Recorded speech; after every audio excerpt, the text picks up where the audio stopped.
You can, we are getting a new order of them right now, but if you mark on the sheet that you want one, we'll make sure we'll drop it off at your house. Yes? I just wanted to acknowledge that the problem I mentioned that I'm personally involved with, the rescuing abandoned cats, ties directly into the ability to have affordable housing, because when people get kicked out of their houses, it's like, well, you have an animal that's not legal, or they just can't afford it and they got to take care of their family and the animal has to go. Mm-hmm. Homeless people are awesome with animals. They're the ones out there rescuing animals that are abandoned. Mm-hmm. You'll see them on the street with a puppy or a kitten or a cat or a dog. It's like, well, they're all homeless. Mm-hmm. Mm-hmm. And at least those folks, they understand. Yeah. And they're providing safe harbor, and I don't understand why when we provide housing for homeless people, their animals are excluded. Yeah. Yeah.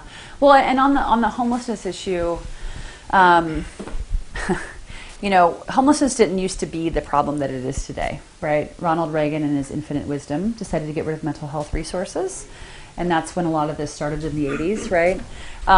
And, you know, I know in Alameda County we've seen a 40% increase in homelessness in the last 2 years.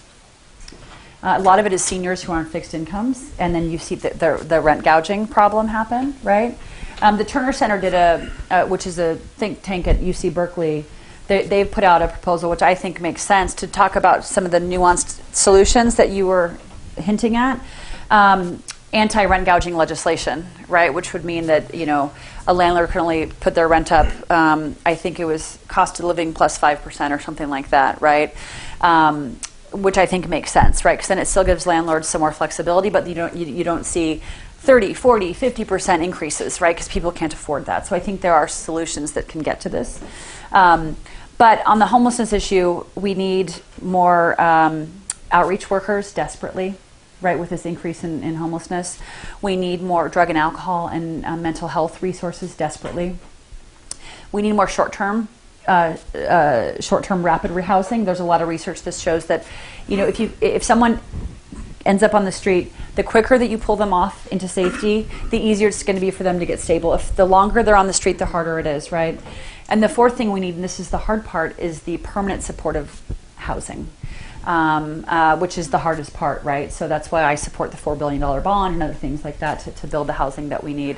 And, you know, Gavin Newsom has called for, which I think makes sense, a Secretary of Homelessness, a homelessness czar, that's cabinet level position. It would be a new position who would report directly to him. And that person's sole mission every day is to make sure our federal, state, county, city resources are being spent effectively to end homelessness, period. And making sure we're working on regional solutions. But to your point, we should figure out the pet animal component to it as well, which I'm happy to dive in with you on that and learn more about it. Other questions? I think you've already touched on this, so it's not so much a question, but just wanting to emphasize how much it means. The fact that we continue to flail around kind of helplessly, or at least I feel helpless in the face of all the sort of systemic racial injustice. The fact, I mean, you mentioned the incarceration pipeline. I mean, and there have been some efforts, like, you know, banning the box on employment and things like that, because I feel as though it's one of these things that gets you in every direction, right? Yeah. Like if you end up incarcerated, then at the end you're, you know, sort of disenfranchised, unable to can't even vote. Right. Unable to get a toehold to try to get back, and so like if the poverty led to the incarceration, then the incarceration continues to lead to poverty to continue the cycle. Yeah, and it's pervasive and systematic across issues, right? And then of course all the police violence and all that. Well, and you look, I mean, so it starts at a very young age. Women of color have less access to prenatal care. Their children go to not as good resource schools. There's a lot of research shows the disciplinary issues that kids of color are faced with, right? That leads them then into the criminal justice system, right? And there's 1 in 17 white men will go to jail, 1 in 3 black men will go to jail. Those are the stats that we're looking at. And when you look at everything from arrest to booking, to sentencing, people of color are treated differently than white people. We have to be able to talk about these things to address them.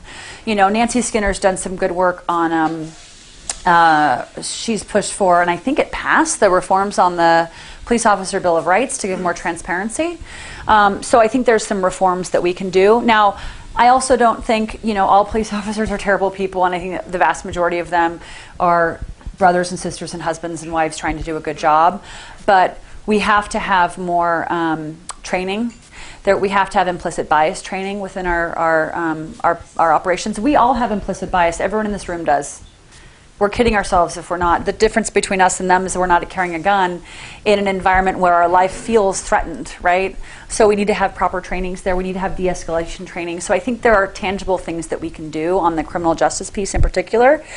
But when you look at the racial inequities that hit our healthcare, that hit our education, that our criminal justice system experiences, our housing policy, the exclusionary zoning around our BART systems came from redlining, that has deep roots, right?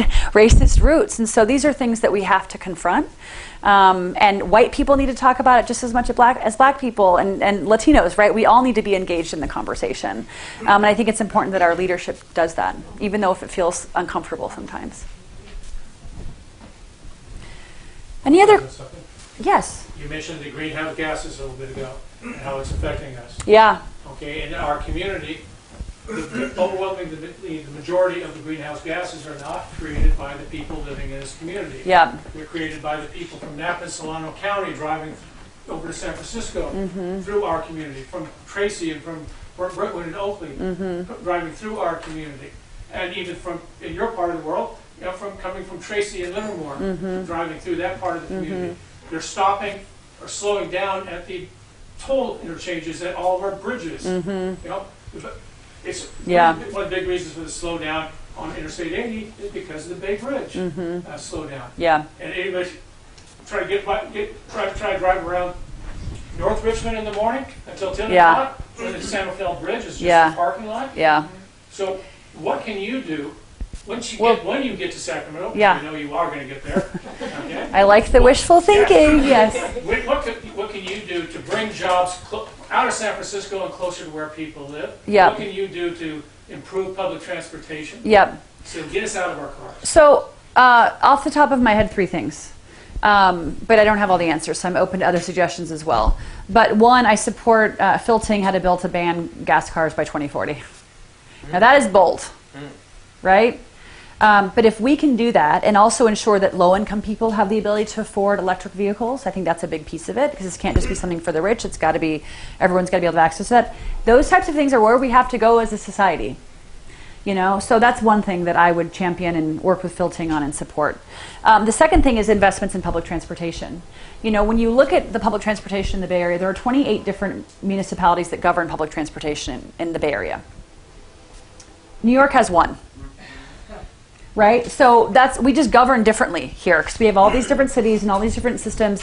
Those 20 systems don't talk to each other, right? If you want to go from Silicon Valley, which is our main economic engine in Northern California, to our state capital via public transportation, which should be like a normal thing that you should be able to pop on a train and get off, like you cannot do it, right? You'd have to take Caltrain to the BART to the Amtrak, right? And by the way, those tracks don't talk because BART is a bespoke system that has unique tracks, of course, classically, because we're the Bay Area, we have to have everything special, So we have to figure out how to integrate this stuff. I'm not laying out simple solutions here, by the way.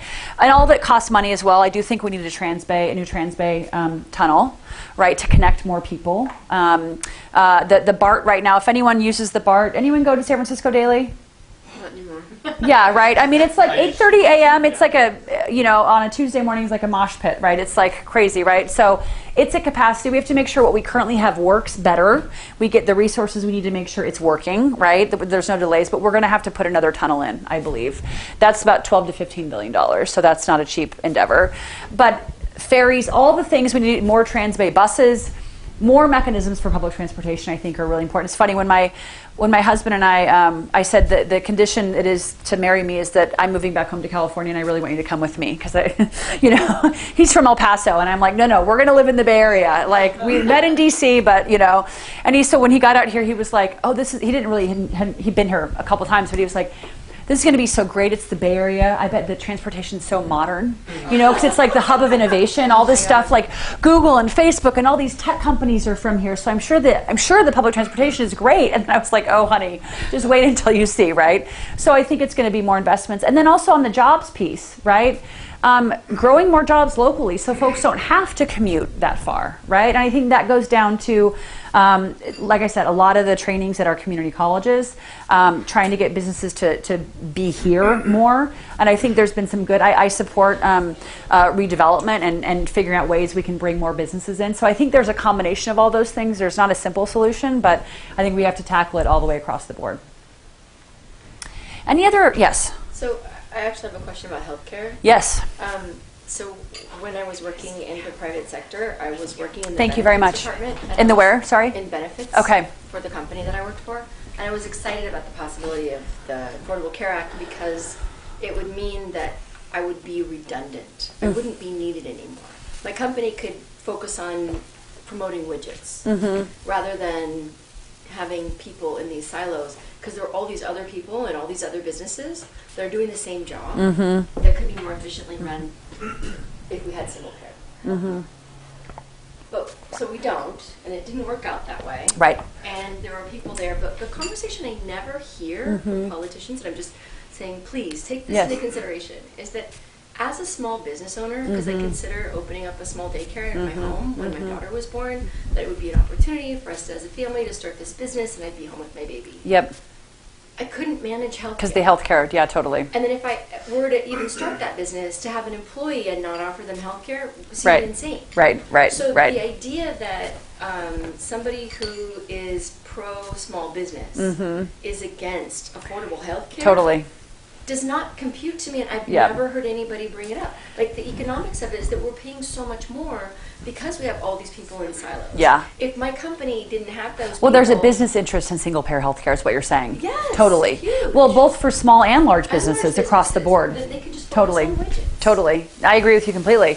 There's a group called Small Business Majority that advocates on this at the state and federal level, who it basically says exactly what you say, right? This is one of the bigger costs for businesses, and if they didn't have that cost, and if we all had healthcare as a public good that all of our taxpayer dollars paid for, it would level the playing field more for small businesses. So and people might even think of being innovators rather than working for something. I totally agree. There's a lot of research that shows this, especially people who, say you've been in a big company and you're a graphic designer and you want to go out on your own and be your own graphic designer, right? You don't want to be an independent worker or something, right. But you don't leave because of the healthcare issues, right? So, there's a bunch around that too, where we have to create more social safety nets for people who want to take those types of risks, which to me, healthcare is a big piece of it. Yeah, no, I agree with you. I support single payer, to be clear. I think we need to move on it, honestly, federally. I think we in California could drive that conversation.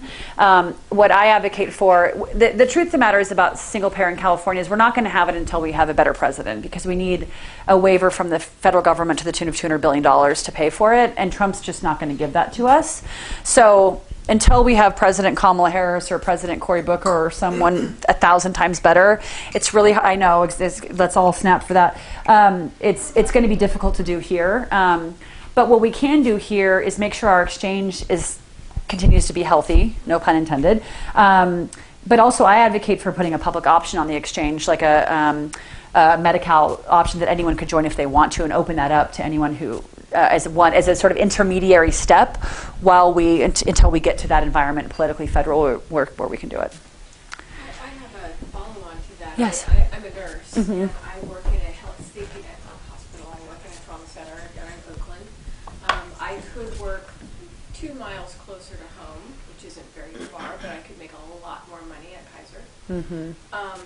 I don't, for several reasons, one of which is I think Kaiser cheats. I mean, I've read stuff that I kind of know they cheat. They get a lot of benefit from claiming their public-private organization and they don't pay property taxes on their lots and lots of prime real estate, and neither do we, but they don't take the indigent proportion of indigent patients that they're supposed to.